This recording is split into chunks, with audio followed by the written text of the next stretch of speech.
What's up, everyone? So, today I want to talk about jealousy, and I want to give you advice that I got from someone who has a very strong foundation in just being an awesome man and awesome person to be around, and just his whole uh, advice on jealousy. Should you be jealous and whatnot?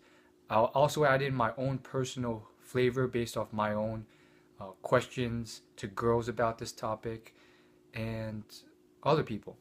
So his advice, I think, is just very insightful. He says that if you're ever jealous, it's your own fault. It's out of insecurity. And he left it at that, but I would like to add that this insecurity is most likely coming from a fear of them leaving you or them cheating on you.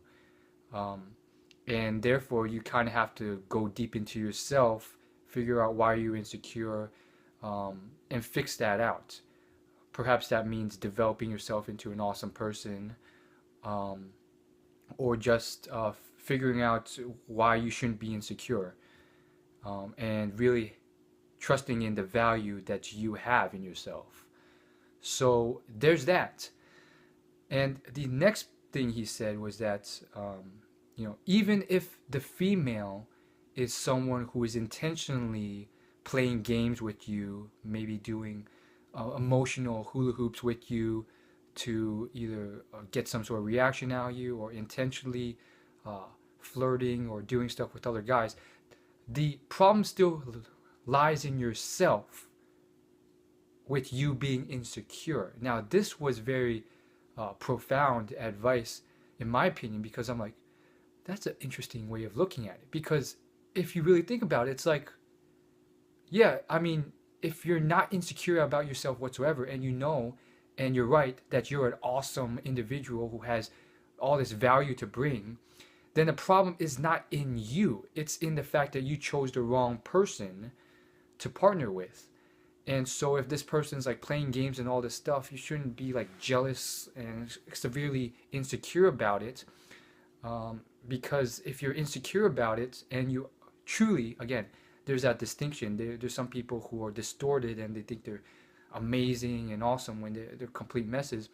But if you truly have that value or an adequate amount, you know, it's not necessarily excessively high standards that you have to meet sometimes, just being trustworthy, um, interesting, great person, so forth, depending on the situation, of course. But um, if you trust in that value and you're not insecure, then truly the problem really is just resolved in yourself, and therefore perhaps it's just that person, that female or that partner who's just doing stuff that you can't change, and they're just the ones that you shouldn't be around. And who know, we can deliberate until the ends of the earth on all the different types of people out there and why they do such things. um, who knows, childhood drama, egotism, gratification, attention issues.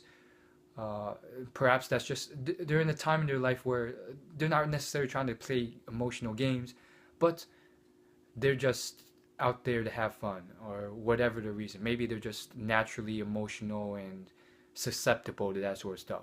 So then the problem just lies in you, which leads to his third little sentence of wisdom, which is, if you think this is a person who is going to cheat on you, then do not put this relationship to anything serious, any from mid to long term relationships. Nothing serious. At most, should be some level of casual relationship. Um, and so that's his general advice, and it makes a lot of sense. Let me know what you think about this in the comments below. And now let me talk about my own personal spin to this. Adding on, this is very interesting.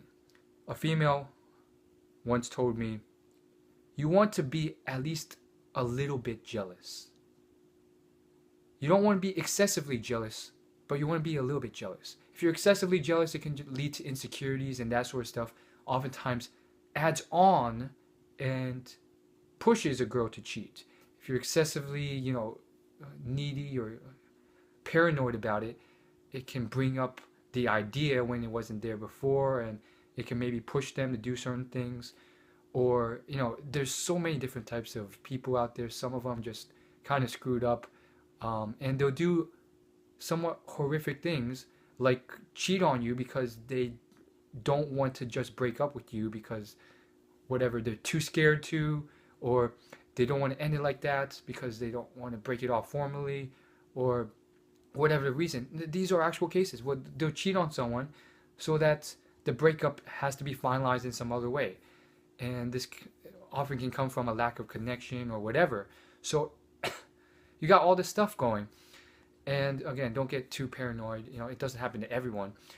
So long story short, that's his advice. And this spin on it, why should you be a little bit jealous? Because if you're not jealous at all, then the girl can kind of start asking, well, why are we even together if you're not even a little bit jealous? I mean, look at an extreme example. Think of a girl who's just like flirting with every guy she meets, and just all over them, and then making out of them in front of your boyfriend, and doing all sorts of stuff. This is kind of extreme example, but it's like if this man is showing no level of jealousy or anything, or then it's like, do you even place any value on this? So perhaps jealousy isn't the right word to use. Maybe just a little level of protection, a little level of like, hey, what's going on here? Just to show that you actually care and you're a little bit worried, and you actually put some value on this thing. Again, technically, you can show that in other ways without resorting to jealousy of any sort. And so it is one of those things that's very intriguing because, again, there's a lot of guys out there who just want some level of monogamy, and they just want this girl. Same thing with girls. Some girls, they're not the type who gets a lot of attention. They don't get a lot of guys, whatever. Or maybe they do. And because of that, or because of their past experiences, they're paranoid of cheating. So, again, I do think, I did a whole video on ways you can tell, and it's just my own amateur, humble opinions on it. And so, correct me if I'm wrong. But one piece of advice would be, generally speaking, where a woman is in her time or age period. If she's like early 20s or late 40s, different things. And again, it's generally speaking, so that may not really change much depending on who she is, how she's like, how she acts with other people. That's all I gotta say. Thanks for watching. See you guys later.